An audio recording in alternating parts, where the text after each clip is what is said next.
Покара во Непал е привлечна за авантуристи. Магнет за трагачи на возбуда од Индија со банчи скокови, зиплайн и пешачење по Хималаите. Единствениот начин да се стигне до Покара е со редовен лет до некое друго место во Непал. Но кога се отвори нов меѓународен аеродром во јануари 2023, непалците мислеа дека бизнисот ќе добие поттик. Самар Непали организира тури за туристи со брод. हाम्रो यो अहिले पोखरामा नयाँ एयरपोर्ट बनेको छ। Откако се отвори новиот аеродром во Покара, нема знаци за меѓународни летови. Мислам дека ако има меѓународни летови, тоа ќе го направи нашиот бизнис многу подобар и владата треба да се залага за тоа. र यो हाम्रो सरकारले कोसिस गर्नुपर्छ भन्ने कुरा मलाई लाग्छ। Новиот аеродром во Покара беше изграден и делумно финансиран од Кина. Заемот требаше да се врати преку профитот од аеродромот.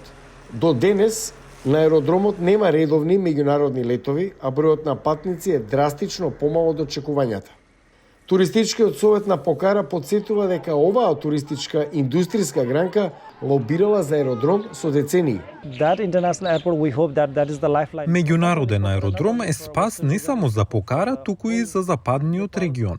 Тоа е надеж за целата туристичка индустрија во Непал.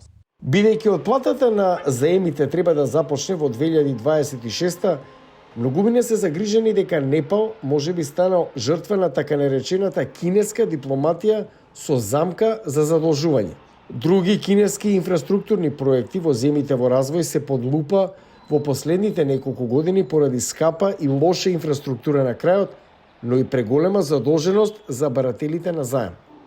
Кинеската амбасада во Непал објави дека аеродромот забележал повеќе пристигнување на туристи минатата година отколку пред пандемијата.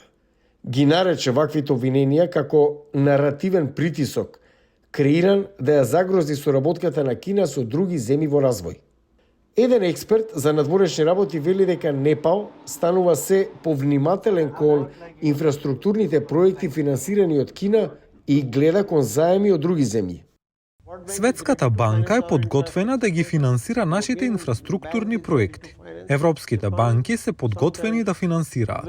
Јапонија понекогаш го отпишува заемот по 5 или 10 години. Собствениците на бизниси во Покара се надеваат дека Кина и Индија наскоро ќе почнат да организираат летови со повеќе туристи за Непал. Непалските политичари пак преговараат со Кина за да видат дали е можно Пекинг да го отпише заемот.